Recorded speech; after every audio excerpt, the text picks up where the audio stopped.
So, very good morning to one and all. Start करते हैं आज का क्लास।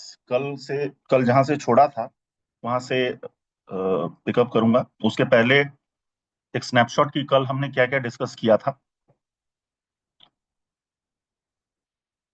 आवाज सही है मेरी? एक बार कंफर्म करें तो फिर आगे बढ़ें। Okay okay.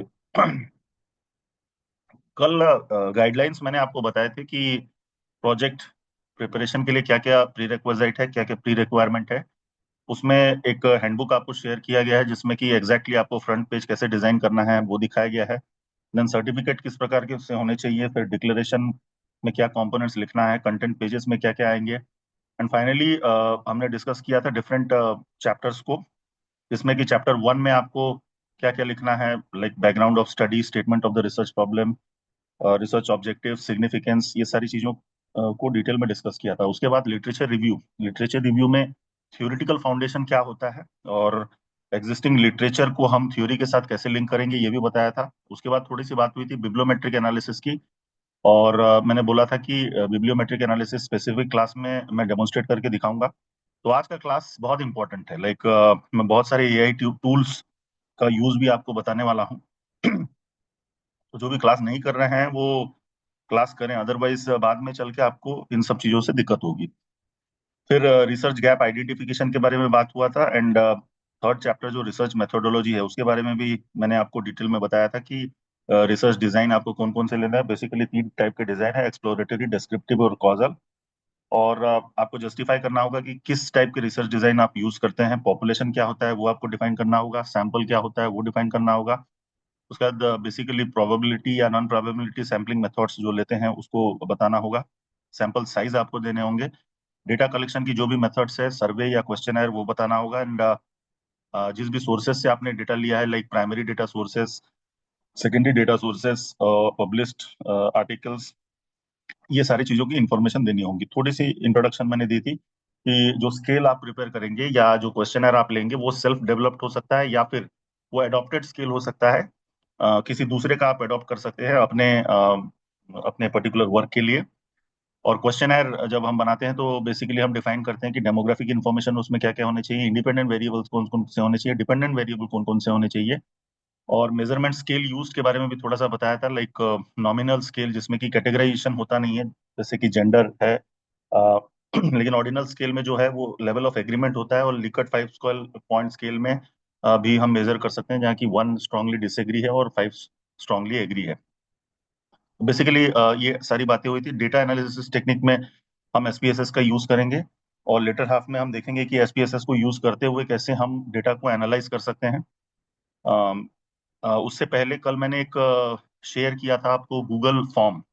वो बेसिकली गूगल फॉर्म जो है वो एक पीएचडी स्कॉलर का है, और जो भी डेटा आप लोगों भरेंगे उसमें से ड्यू कोर्स ऑफ टाइम में उसी डेटा को मैं एनालाइज करके आपको दिखाऊंगा। तो लगभग कल की स्थिति में 40 लोगों ने भरा था। मैंने रात में चेक किया था। आप सभी से फिर से बोला जा रहा है कि बाकी जो स्टूडेंट्स नहीं भरे हैं उस गूगल स्कॉलर या गूगल फॉर्म को आप भरें। उसका 2 कारण है। बिकॉज वैसे ही गूगल फॉर्म आपको खुद प्रिपेयर करना पड़ेगा, तो भरने के बाद आपको एक जनरल अंडरस्टैंडिंग होगी कि उसमें कितने पॉइंट्स हैं। कई मेजरमेंट जो है वो 7 पॉइंट्स पे हो रहे हैं, कई मेजरमेंट जो है 5 पॉइंट्स पे हो रहे हैं। तो कैसे हम 7 पॉइंट्स को जस्टिफाई करेंगे, कैसे 5 पॉइंट्स को जस्टिफाई करेंगे, और गूगल फॉर्म कैसे डिजाइंड हुआ है, पहले जो प्री इन्फॉर्म्ड कंसेंट है वो कैसे बनाया गया है, ये सारी बातें उसमें आती हैं। तो फर्स्ट हैंड इन्फॉर्मेशन आपको एक मिल जाएगा।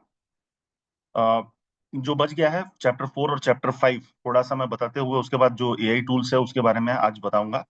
चैप्टर 4 जो आपका होगा वो है डेटा एनालिसिस एंड इंटरप्रिटेशन। तो डेटा एनालिसिस जैसे हम थर्ड चैप्टर में ये सारी बातें मेथोडोलॉजी की कि कौन सा स्टैटिस्टिकल टूल हम यूज कर सकते हैं, कौन सा स्केल यूज कर सकते हैं, सैम्पलिंग मेथड्स क्या क्या होंगे, ये सारी बातें थर्ड चैप्टर में थी।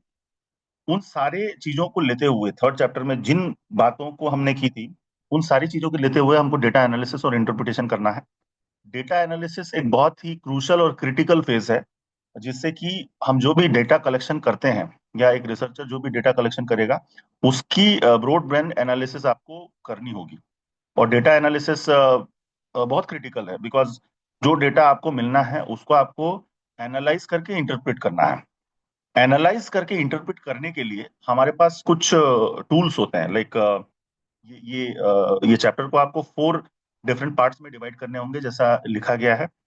फर्स्ट है डिस्क्रिप्टिव एनालिसिस। तो डिस्क्रिप्टिव एनालिसिस क्या है?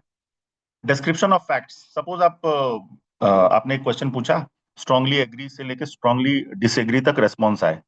उस रेस्पॉन्स को आप कैसे करके क्वांटिफाई करेंगे कि इतने परसेंटेज पीपल ने यस बोला, इतने ने नो बोला, इतने ने अभिमत दिया।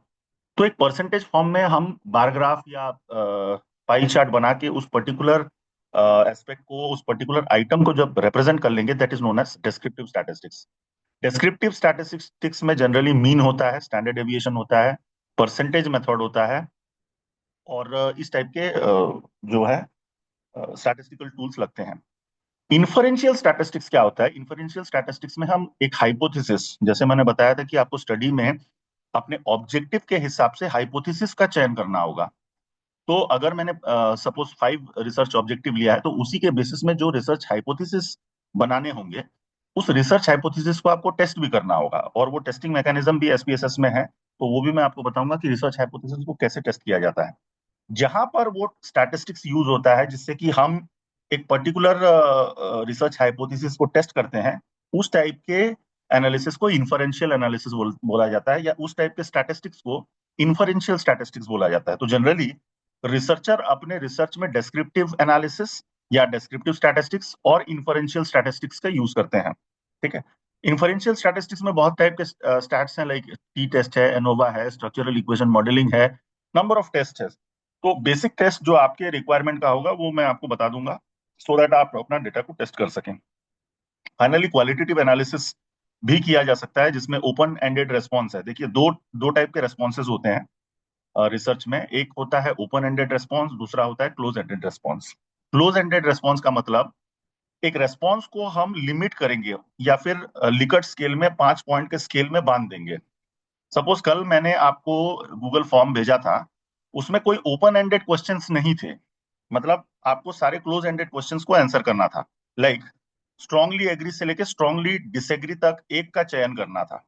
अगर मैं उसी क्वेश्चन में सपोज एक क्वेश्चन पूछ लेता जहां की ओपन रख देता फोरम को, जिस जहां आप कुछ लिख पाते, तो वो ओपन एंडेड क्वेश्चन था। लेकिन ओपन एंडेड क्वेश्चन और क्लोज एंडेड क्वेश्चन, जब भी हम क्लोज एंडेड क्वेश्चन लेते हैं 5 पॉइंट या 6 पॉइंट या सॉरी 5 पॉइंट या 7 पॉइंट या 9 पॉइंट के स्केल पे कोई भी हम रेस्पॉन्स को मेजर करते हैं, उसको क्लोज एंडेड क्वेश्चन कहा जाता है, और उसके लिए इन्फरेंशियल स्टैटिस्टिक्स लगता है। अगेन मैं रिपीट कर रहा हूं, जहां पर भी हम क्लोज एंडेड क्वेश्चन पूछते हैं एक पर्टिकुलर स्केल पे, वहां पर हम इन्फरेंशियल स्टैटिस्टिक्स, हाइपोथेसिस टेस्टिंग का जो स्टैटिस्टिक्स होता है वो लगाते हैं। लेकिन ओपन एंडेड क्वेश्चन जहां पर भी रहेगा, जो एप्लीकेबल रहेगा, उसके लिए हमेशा लाइक क्वालिटेटिव टेस्ट या क्वालिटेटिव एनालिसिस या थीमेटिक एनालिसिस जिसको हम बोलते हैं, वो हमको लगाना पड़ता है। इसका ध्यान रखेंगे। उसके बाद फाइनली हमको लिखना पड़ेगा डिस्कशन ऑफ की फाइंडिंग्स। तो जो भी रिजल्ट आएगा उसको हमको कंपेयर करना होगा पहले के लिटरेचर से। जो भी पहले लिटरेचर हमको मिले रहेगा उससे हम कंपेयर करेंगे। और मैनेजरियल इम्प्लीकेशन क्यों ड्रॉ करना जरूरी है? बिकॉज विदाउट मैनेजरियल इम्प्लीकेशन आपको आइडिया नहीं होगा कि कैसे आपका रिसर्च बेनिफिशियल है सोसाइटी को या एक पर्टिकुलर संस्था को। तो मैनेजरियल इम्प्लीकेशन भी लिखना बहुत जरूरी है। ये 4 डिफरेंट क्वाड्रेंट्स है। देखिए, डिस्क्रिप्टिव स्टैटिस्टिक्स में दिया गया है कि कौन कौन से स्टैट्स आप लगा सकते हैं। फ्रीक्वेंसी है, परसेंटेज है, मीन है, स्टैंडर्ड डेविएशन है। और हमको डिस्क्रिप्टिव स्टैटिस्टिक्स में ये भी बताना होता है कि डेमोग्राफिक कैरेक्टरिस्टिक्स रेस्पोंडेंट का क्या है। कैसे बताएंगे इसको? जब भी हम क्वेश्चनर बनाएंगे, ध्यान से सुनिएगा, तो उसके 2 पार्ट होते हैं। क्वेश्चनर का पहला पार्ट होता है डेमोग्राफिक पार्ट, जिसमें कि हम रेस्पोंडेंट से उसका एज, इनकम, सेक्स, एजुकेशन, ये सारी इंफॉर्मेशन कलेक्ट करते हैं। जैसे मैंने आपसे पूछा पहले इसमें कि आपका नाम क्या है, आपका एज क्या है, आप कहाँ जॉब करते हैं, ये सारी इंफॉर्मेशन, ये सारी बातें जो है वो फर्स्ट क्वाड्रेंट में आ जाता है, जिसको हम बोलते हैं डेमोग्राफिक कैरेक्टरिस्टिक्स। उसके बाद के जितने भी आइटम्स हैं जो कि क्वेश्चंस बनाए गए हैं, वो सारे की वेरिएबल्स रिलेटेड हैं। जो भी हमारा स्टडी का वेरिएबल था, वो स्टडी के वेरिएबल के बेसिस में मैंने क्वेश्चंस पूछा होगा। तो that is known as the key variable component. तो जब भी हम डिस्क्रिप्टिव स्टैटिस्टिक्स परफॉर्म करेंगे तो हम ये बताएंगे कि हमारे रेस्पोंडेंट्स, हमारे नेचर ऑफ रेस्पोंडेंट्स क्या था। सपोज 100 लोगों ने आपने रेस्पॉन्ड किया, तो 100 लोगों में से कितने लोग ऐसे हैं जिनका एज ग्रुप जो है वो 30 से 40 है, या 40 से 50 है, या 50 से 60 है। तो मुझे क्यूमुलेटिव नंबर्स आने चाहिए दिमाग में, that is known as demographic characteristics.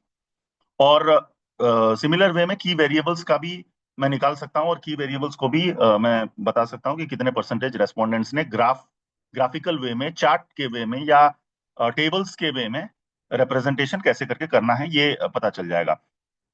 जैसे कि ये मैंने एक एग्जांपल लिया है, ध्यान से इसको देखिए।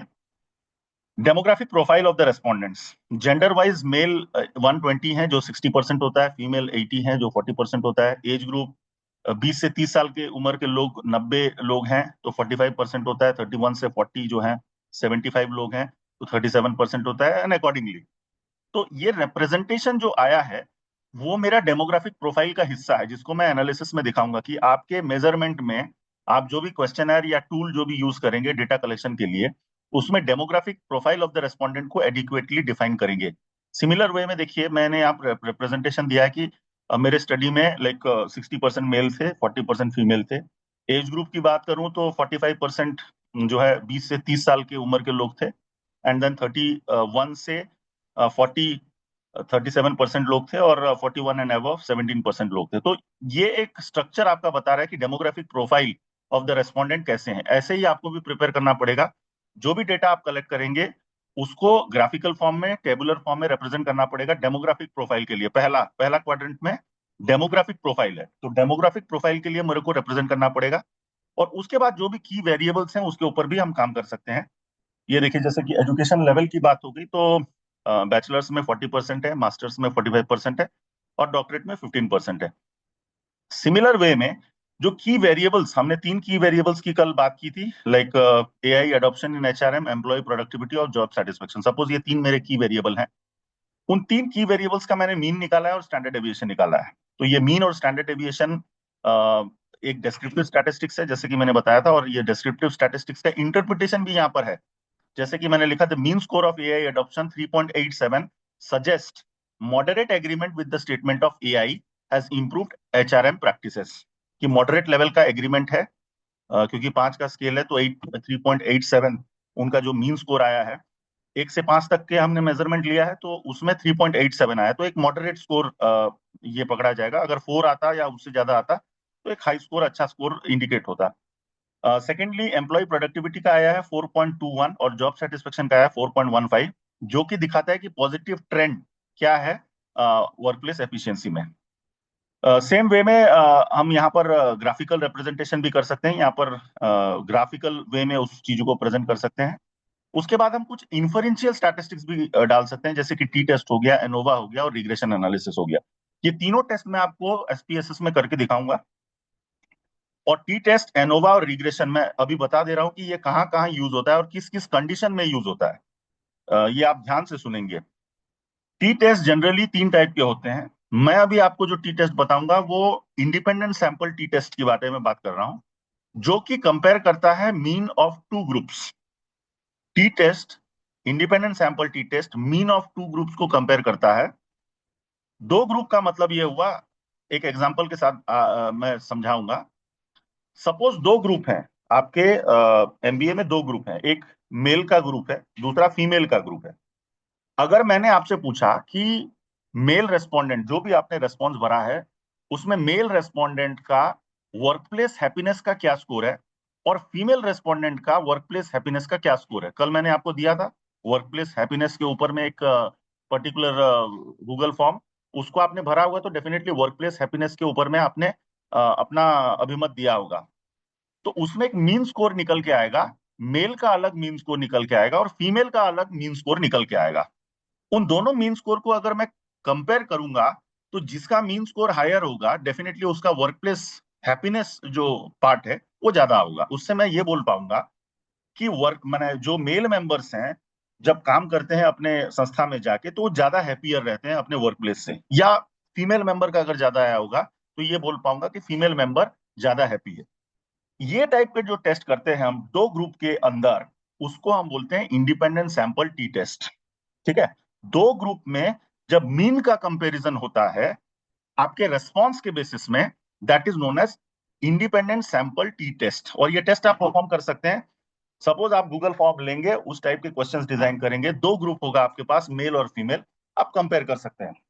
और केवल मेल फीमेल नहीं, जहां पर भी दो ग्रुप इन्वॉल्व हुए, जहां पर भी आपको लगता है कि दो ग्रुप इन्वॉल्व हुए हैं, तो आप इंडिपेंडेंट सैंपल टी टेस्ट आराम से यूज कर सकते हैं। से फॉर एग्जांपल एक और एग्जांपल लेते हैं।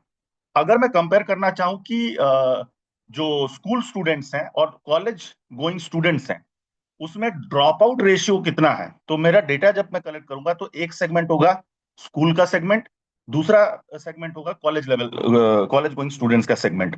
उन दोनों के मीन का जब कंपेयर करूंगा तो वो इंडिपेंडेंट सैंपल टी टेस्ट हो जाएगा। सिमिलर वे में अगर हम एनोवा की बात करते हैं, एनोवा हम कब यूज करते हैं, जब हमारे पास दो से अधिक ग्रुप हो। अगर दो ग्रुप से ज्यादा ग्रुप मेरे पास है तो मैं एनोवा यूज करूंगा। कैसे दो ग्रुप से ज्यादा ग्रुप है, से फॉर एग्जाम्पल कि आपके एमबीए स्टूडेंट्स में डिफरेंट इनकम कैटेगरी के पीपल हैं, डिफरेंट इनकम है। किसी का इनकम से फॉर एग्जाम्पल 20,000 तक है, 20,000 तक लोग कमाते हैं, तो एक इनकम ग्रुप मैंने रखा। सपोज कोई कमाता है 20,000 से 40,000 तक, ये दूसरा इनकम ग्रुप है। और तीसरा इनकम ग्रुप है 40,000 से ऊपर वाले। तो ऐसे लोग होंगे डेफिनेटली, तीन कैटेगरीज में बांट दिया।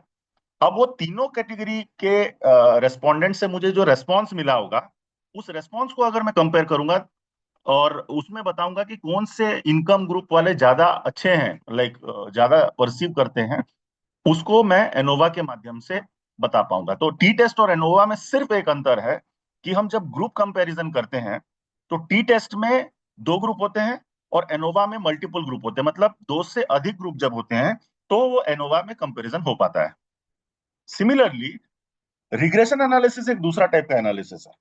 जैसे रिग्रेशन एनालिसिस में दो वेरिएबल कोई भी वेरिएबल का इफेक्ट अगर मैं देख पाऊं, इफेक्ट देख पाऊं मतलब यहां पर हमारे पास दो वेरिएबल है ऊपर में, एडॉप्शन, एआई एडॉप्शन इन एचआरएम ये एक वेरिएबल हो गया, और एम्प्लॉय प्रोडक्टिविटी ये एक वेरिएबल हो गया। अगर मैं फाइंड आउट करना चाहूं कि एआई एडॉप्शन इन एचआरएम का क्या प्रभाव एम्प्लॉय प्रोडक्टिविटी पे पड़ता है, तो मुझे रिग्रेशन एनालिसिस का यूज करना होगा। मैं अगेन रिपीट कर रहा हूं, किसी भी दो वेरिएबल के बीच प्रभाव जब हम देखते हैं, किसी भी दो वेरिएबल के बीच में, देन हमको रिग्रेशन एनालिसिस यूज करना होता है। तो ये दो वेरिएबल हो गए। इसमें रिग्रेशन एनालिसिस में लीनियर रिग्रेशन एनालिसिस है और मल्टीपल रिग्रेशन एनालिसिस है। लीनियर रिग्रेशन एनालिसिस में सिर्फ एक इंडिपेंडेंट वेरिएबल होगा। इंडिपेंडेंट वेरिएबल यहां पर एआई एडॉप्शन इन एचआरएम है, और डिपेंडेंट वेरिएबल एम्प्लॉय प्रोडक्टिविटी है।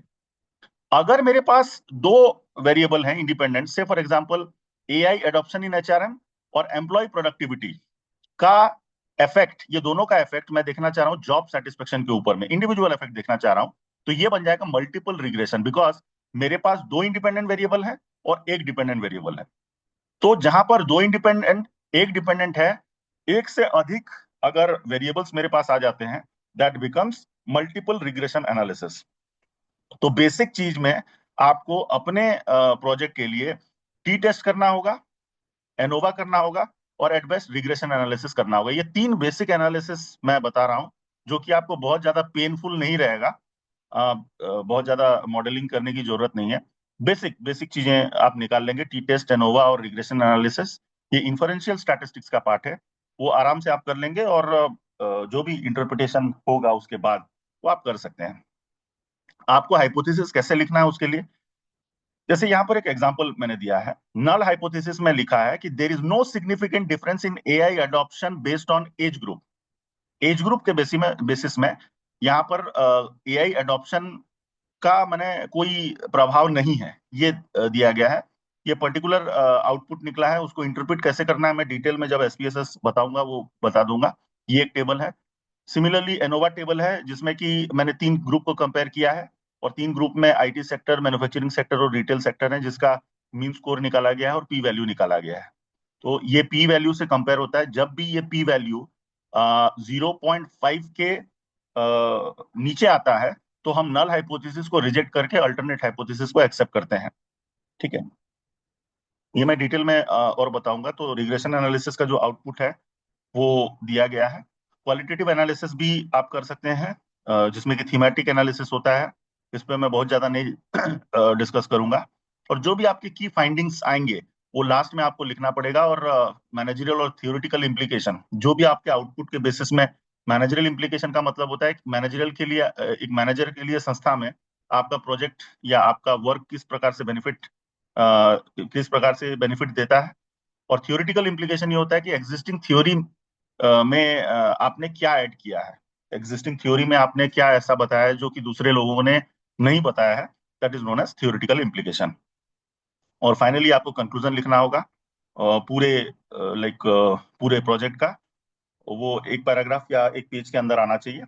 और डिस्कशन पार्ट में जो भी आपका की फाइंडिंग्स मिला है, जो भी की फाइंडिंग्स मिले हैं, जो इंटरप्रिटेशन में आप करेंगे, वो सारे चीजों को आपको लिखना पड़ेगा कि कहाँ पर मीन स्कोर ज्यादा है, कहाँ पर कम है, चैलेंजेस इन एआई अडॉप्शन में क्या कंसर्न रहा है। ये सारी चीजें डिस्कशन एंड इंटरप्रिटेशन को आप टेबुलर फॉर्म में भी डाल सकते हैं, बेटर आई कैचिंग एक्टिविटी के लिए। और आप कंपेयर भी कर सकते हैं जो प्रीवियस एग्जिस्टिंग लिटरेचर आपने देखा होगा उसके साथ आपका जो आउटकम है वो आइदर मैच कर रहा है या डिफरेंशिएटेड है या जैसे भी है, उसको एक प्लान्ड वे में आप कंपेरेटिव ड्रॉ कर सकते हैं। और फाइनली आपको थियोरिटिकल इम्प्लीकेशन लिखना है।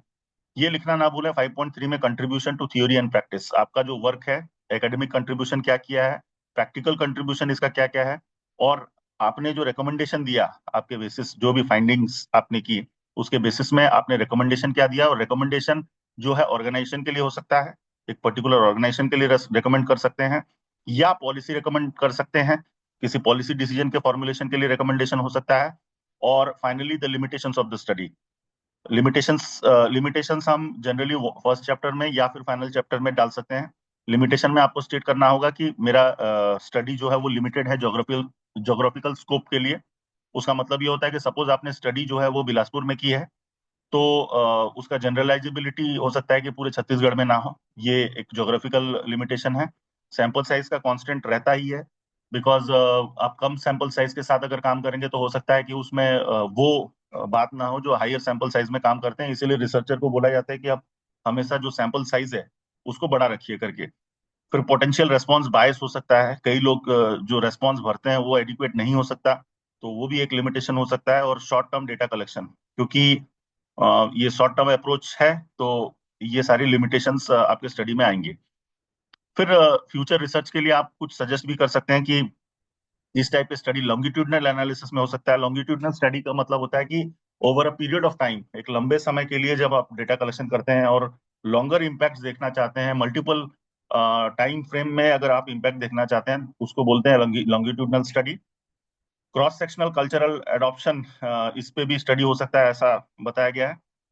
एआई एंड एम्प्लॉय वेलबींग के ऊपर भी बहुत सारे काम हो सकते हैं, और AI and non corporate sector के ऊपर भी बहुत सारे काम हो सकते हैं, ऐसा हम बता सकते हैं कि फ्यूचर स्टडी लोग और क्या करें।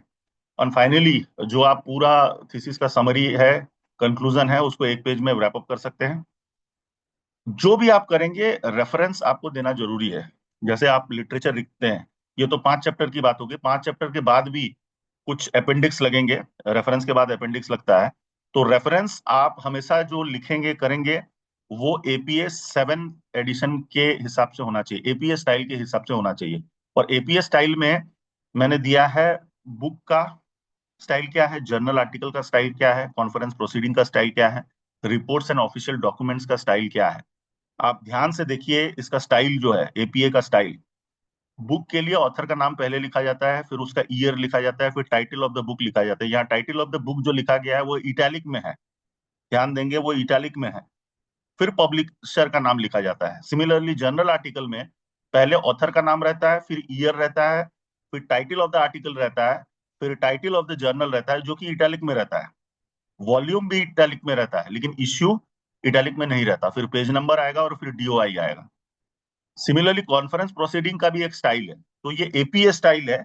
इस APA स्टाइल को आपको फॉलो करना है। जो भी आप लिटरेचर डाल रहे हैं, जो भी आप लिटरेचर दूसरे का लिख रहे हैं, जो भी साइटेशंस आप डाल रहे हैं इन द मीन टाइम, वो सारे साइटेशंस आपके रेफरेंस में आ जाने चाहिए। और साइटेशंस बुक से हो सकता है, जर्नल आर्टिकल से हो सकता है, कॉन्फ्रेंस प्रोसीडिंग से हो सकता है, रिपोर्ट्स एंड ऑफिशियल डॉक्यूमेंट से हो सकता है, वेबसाइट से हो सकता है, या थीसिस डिसर्टेशन से हो सकता है। और ये सारे के लिए साइटेशन स्टाइल्स जो हैं वो अलग अलग हैं। जैसे कि बुक के लिए मैंने एक एग्जांपल दे रखा है कि बुक के लिए इस ढंग से होगा, जर्नल आर्टिकल के लिए इस ढंग से होगा। देखिए जहां पर इटैलिक है वहां इटैलिक में ही दिखाया गया है। इश्यू नंबर, वॉल्यूम नंबर ये इटैलिक में है, यहाँ से फिर इटैलिक में नहीं है, डीओआई लास्ट में है। डीओआई का मतलब होता है कि डिजिटल ऑब्जेक्ट आइडेंटिफायर। इसका मतलब ये है कि ये डीओआई नंबर अगर मेरे पास हो तो कहाँ पर आपका आर्टिकल पब्लिश है वहां पर डायरेक्टली हम जा सकते हैं। जैसे कि मैं यहाँ पर क्लिक करूंगा तो वो डायरेक्टली मुझे वहां लेके जाएगा जहां पर आर्टिकल लाइक पब्लिश्ड है। सिमिलरली जर्नल आर्टिकल के लिए आप कर सकते हैं, कॉन्फ्रेंस प्रोसीडिंग्स के लिए आप कर सकते हैं, और रिपोर्ट्स एंड ऑफिशियल डॉक्यूमेंट्स के लिए कर सकते हैं। तो ये डिफरेंट स्टाइल्स है, वो आप एक बार देख लें। जब भी आप साइटेशंस डाल रहे हैं, मिडिल में आप साइटेशंस डाल रहे हैं, अगर लिटरेचर लिखते हैं तो कैसे लिखना है। यहाँ पर लिखा गया है एक सिंगल ऑथर के लिए इस ढंग से लिखना है, जैसे कि स्मिथ कॉमा 2020। अगर ये लास्ट में डाल रहे हैं तो इस ढंग से होगा। अगर आप स्टार्टिंग कर रहे हैं तो Smith 2020, according to Smith 2020 told this this this this things, इस ढंग से आएगा। लेकिन अगर आप एक पर्टिकुलर सेंटेंस के कंप्लीशन पे डाल रहे हैं तो ये ब्रैकेट वाला आएगा। दो ऑथर के लिए स्मिथ एंड जॉनसन 2020 इस ढंग से आएगा। और तीन से ज्यादा अगर ऑथर हैं, कहीं पर भी तीन से ज्यादा ऑथर हैं, तो तीनों ऑथर का नाम नहीं लिखा जाएगा, पहला ऑथर का नाम लिखा जाएगा, उसके बाद एटॉल लिखते हैं, ईटी स्पेस डाल के एल, फिर डॉट रहेगा, फिर कॉमा रहेगा, उसके बाद 2020 रहेगा। ये कॉमा डॉट और इसका स्पेशली ध्यान रखें कि जब भी हम लिखते हैं तो इस टाइप के रेफरेंसेस, इसका सबका सिग्निफिकेंस है, कॉमा का भी सिग्निफिकेंस है, डॉट का भी सिग्निफिकेंस है। रिसर्च में ये सारी चीजों की सिग्निफिकेंस है। और एक अच्छा रिसर्चर जो है वो ये सारी चीजों का ध्यान रखता है, ये एकेडमिक राइटिंग का पार्ट है। तो जहां पर भी हम साइटेशंस डालते हैं, मिड में साइटेशंस डालते हैं, बीच बीच में अगर साइटेशंस डालते हैं, तो ये सारी चीजों का ध्यान आपको रखना है। और कुछ फाइनली हमने रिव्यू टिप्स भी दिया है, उसको आप पढ़ लें कि इंटीग्रिटी जो है वो ब्रीच नहीं होना चाहिए, अल्फाबेटिकल ऑर्डर में होना चाहिए, जिसमें कि फर्स्ट ऑथर लास्ट नेम होना चाहिए, ये सारी इंटीग्रिटीज हैं। अपेंडिक्स, अपेंडिक्स में आपको कुछ कुछ चीजें लगानी होंगी। जैसे आपको सप्लीमेंट्री मटेरियल जो भी मिलते हैं उसमें पहला है क्वेश्चनर या सर्वे इंस्ट्रूमेंट। ये क्वेश्चनर है जो मैंने एक फ्रेमवर्क डिजाइन किया है, उसका एक क्वेश्चनर है, और क्वेश्चनर का सैंपल है ये। देखिए मैंने प्रीवियसली कहा था कि क्वेश्चनर दो पार्ट में डिवाइडेड रहेगा, कम से कम दो पार्ट में, जिसमें पहला पार्ट में डेमोग्राफिक इंफॉर्मेशन रहेगा। डेमोग्राफिक इंफॉर्मेशन का मतलब रेस्पोंडेंट का कुछ पर्सनल इंफॉर्मेशन, लाइक रेस्पोंडेंट का नाम हो सकता है, उसका जेंडर हो सकता है, male female others, age group हो सकता है 20 से 30 साल, 31 से 40 साल, 41 से 50 साल, एंड सो ऑन। इंडस्ट्री का टाइप हो सकता है, किस इंडस्ट्री में आप काम कर रहे हैं ये हो सकता है, ईयर ऑफ एक्सपीरियंस हो सकता है, एजुकेशन लेवल हो सकता है, पोजीशन इन द ऑर्गेनाइजेशन हो सकता है। ये पहले इंफॉर्मेशन आपको कलेक्ट करने होंगे। ये इंफॉर्मेशन के बेसिस में आप दो टाइप के टेस्ट कर सकते हैं, एक तो टी टेस्ट कर सकते हैं, इंडिपेंडेंट सैंपल टी टेस्ट कर सकते हैं। जैसे मैंने बताया था कि अगर आपके पास दो ग्रुप का कंपैरिजन है, मेल फीमेल दो ग्रुप का है, तो आप इंडिपेंडेंट सैंपल टी टेस्ट कर सकते हैं। और एज ग्रुप जैसे तीन से ज्यादा है, ये अदर को मैं जेंडर में अभी नहीं ले रहा हूं, इसीलिए मैं दो ग्रुप की बात कर रहा हूं। अगर एज ग्रुप में आपके पास तीन से ज्यादा है तो फिर आप एनोवा लगा के कोई भी टेस्ट कर सकते हैं, ये एज ग्रुप की मैं बात कर रहा हूँ। सिमिलरली इंडस्ट्री टाइप, ये सारे डेमोग्राफिक इंफॉर्मेशन आपको स्टैटिस्टिकल टेस्ट करने में मदद करती हैं। ये स्टैटिस्टिकल टेस्ट में बहुत मददगार है, इसलिए डेमोग्राफिक इंफॉर्मेशन आपको लेना है। स्पेशली दो टाइप के टेस्ट, एक होता है इंडिपेंडेंट सैंपल टी टेस्ट और दूसरा होता है एनोवा, जिसमें कि इंडिपेंडेंट सैंपल टी टेस्ट में दो ग्रुप का कंपैरिजन होता है और एनोवा में दो से ज्यादा ग्रुप का कंपैरिजन होता है। ठीक है। उसके बाद एआई एडॉप्शन इन एचआरएम, ये हमारा स्केल है। देखिए स्केल को कैसे बनाना है, एक रफ आइडिया दे रहा हूं। अगर मेरे को एआई एडॉप्शन इन एचआरएम को मेजर करना है तो उसके लिए मैंने 6 क्वेश्चंस डाले हैं। इन अदर वर्ड्स मैं बोल रहा हूं कि ये 6 क्वेश्चन ही एआई एडॉप्शन इन एचआरएम को आप मेजरमेंट करेंगे। जैसे AI based recruitment tools have improved the efficiency of hiring process. यहाँ पर 5 ऑप्शंस दिए गए हैं, स्ट्रांगली एग्री से स्ट्रांगली डिसएग्री तक। यहाँ रेस्पॉन्स कलेक्ट होगा। AI driven HR analytics helps in better workforce planning and decision making, यहाँ पर भी टिक होगा। सिमिलरली 6 के लिए रेस्पोंडेंट्स मेरे टिक करेंगे। टिक करने के बाद मैं क्या करूंगा, ये 6 जो क्वेश्चंस मैंने लिए हैं उसको मैं सम कर दूंगा, प्लस कर दूंगा या जोड़ दूंगा। जोड़ने के बाद जो भी स्कोर आएगा ये मेरा स्कोर हो जाएगा एआई एडॉप्शन इन एचआरएम का। मेरे को जोड़ना है उसके बाद, ये सारे स्कोर्स को इंडिविजुअली मेरे को जोड़ना है। इस सारे को जोड़ने का टेक्निक भी एसपीएसएस में है, वो मैं बता दूंगा। तो वो जो स्कोर आ जाएगा, क्यूमुलेटिव स्कोर आ जाएगा, समेटिव स्कोर आ जाएगा, उस स्कोर को के बेसिस में, और यहाँ पर दो जो हमने लिया था जेंडर, मेल और फीमेल, यहाँ दो ग्रुप के बेसिस में, और ये जो स्कोर मेरे को मिला होगा उसके बेसिस में सारे टेस्ट हम परफॉर्म आराम से कर सकते हैं। तो पहला चीज आपको ये सोचना है कि क्वेश्चनर जब आप डिजाइन करें तो उसी स्केल पे करें, 5 स्केल पे करें या 7 पे करें, वो डिपेंड करता है। यहां पर आप ये एक चीज नहीं कर सकते कि पहला क्वेश्चन को अगर आपने 5 में मेजर किया है तो दूसरे को 7 में नहीं कर सकते और तीसरे को 9 में नहीं कर सकते। ये पूरा स्केल, पूरा का पूरा स्केल जो है वो 5 में होगा। मैं जब दूसरे स्केल में आ जाऊंगा, ये दूसरा स्केल है। ये क्या स्केल है? Impact on employee productivity and satisfaction. अब एम्प्लॉय प्रोडक्टिविटी और सेटिस्फेक्शन को जब मैं मेजर कर रहा हूँ पूरे को, तो अगर मैं पूरे को पूरा 7 ले लूं और यहाँ 5 ले लूं तो चल जाएगा। यहाँ ऊपर में अगर मैं 5 लूं और नीचे वाले को पूरे को पूरा 7 लूं तो चल जाएगा। लेकिन यहाँ पर अगर 7 लूं एक को और दूसरे को 5 लूं तो नहीं चलेगा। तो जब भी हम स्केल बना रहे हैं तो वो पर्टिकुलर कंस्ट्रक्ट, वो पर्टिकुलर एस्पेक्ट, जैसे कि 3 मेरे वेरिएबल हैं तो 3 वेरिएबल का अलग अलग रखूं चल जाएगा, लेकिन उन वेरिएबल्स में जो रेस्पॉन्सेस है उसको मेरे को सेम रखना है। इस चीज का विशेष ध्यान रखेंगे, अदरवाइज फिर टेस्ट जो है वो फेल हो जाएगा आपका। और सिमिलरली ये तीसरा है। हालांकि मैंने यहाँ पर 5 ही रखा है तीनों को, आप भी 5 ही रखें तो उससे कंफ्यूजन अवॉइड होगा। Challenges and ethical consideration in AI adoption. अब जितने भी क्वेश्चंस मेरे बने हैं उस क्वेश्चंस के बेसिस में जो रेस्पॉन्स लाइक आएंगे उसका मेरा 3 वेरिएबल का एक समीशन बन जाएगा। ये तीसरा वेरिएबल है challenges and ethical consideration in AI adoption. दूसरा आ जाएगा इम्पैक्ट ऑफ एम्प्लॉय प्रोडक्टिविटी, और तीसरा आ जाएगा एआई अडॉप्शन इन एचआरएम। तो तीनों का सम निकाल के आराम से उसके बाद टेस्टिंग किया जा सकता है। और ये finally challenges in ethical consideration in AI adoption. तो कुछ नोट्स मैंने दिए है कि जब भी आप स्केल डिजाइन करें तो एक्सपर्ट की ओपिनियन जरूर ले लें। ऐसा नहीं है कि आपने जो भी क्वेश्चन बनाया है वो एक्सपर्ट को दिखा दें, सुपरवाइजर को दिखा दें कि ये लाइक मेरा क्वेश्चनर है और ये सही है कि नहीं है। और मैं रेकमेंड करता हूं कि आप स्केल खुद मत बनाएं। जहां पर भी अडॉप्टेड आइटम है, जहां पर भी आपको स्केल मिलता है पहले से बना बुनाया, उस स्केल को आप अडॉप्ट कर लें और अडॉप्ट करके प्रॉपरली साइटेशन डालें। ऐसा नहीं है कि अडॉप्ट कर लिए आप और उसका साइटेशन नहीं डाला है। यहाँ पर देखिए साइटेशन डाला गया है। अगर मैंने कहीं से अडॉप्ट किया है स्केल को, एआई ड्रिवन एचआरएम स्केल जो है वो अडॉप्टेड है, और इस आदमी से अडॉप्टेड है डेविस 1989 में टेक्नोलॉजी एक्सेप्टेंस मॉडल के थ्रू से। और दूसरा स्केल है इन्होंने दिया था कार्सन ने 2020 में। तो उसको लिखना भी है, कहीं पर मेंशन होना चाहिए कि ये स्केल जो है वो मैंने अडॉप्ट किया है। एक कॉन्फिडेंशियलिटी स्टेटमेंट आता है कि जिस भी पार्टिसिपेंट्स को आप सिलेक्ट कर रहे हैं उसका नाम और उसका जो भी रेस्पॉन्सेस है उसको कॉन्फिडेंशियल रखा जाएगा। आपने देखा होगा कि एक इन्फॉर्म्ड कंसेंट, जब आप लाइक इन्फॉर्म्ड कंसेंट कल जब आपने भरा होगा तो पहले लिखा था कि किस लिए ये रिसर्च किया जा रहा है और किस वे में आपको एक पार्टिसिपेंट्स के रूप में हम देख रहे हैं, और आप अपना इन्फॉर्म्ड कंसेंट दे रहे हैं इस पर्टिकुलर रिसर्च का पार्ट बनने के लिए। तो वो स्टार्टिंग में कहीं पर आ जाना चाहिए, एक आध पैराग्राफ में ये वो लिखा जाना चाहिए। ये इंटरव्यू ट्रांसक्रिप्ट है। जो ओपन एंडेड क्वेश्चंस की मैं बात कर रहा था, ये तो सारे हो गए क्लोज एंडेड क्वेश्चन, जिसमें 5 डिग्री में हम रेस्पोंडेंट्स को बांध दे रहे हैं कि आपको इसी पे रेस्पॉन्स देना है। ये अलग एस्पेक्ट है। इसके बाद का जो एस्पेक्ट है वो इंटरव्यू ट्रांसक्रिप्ट।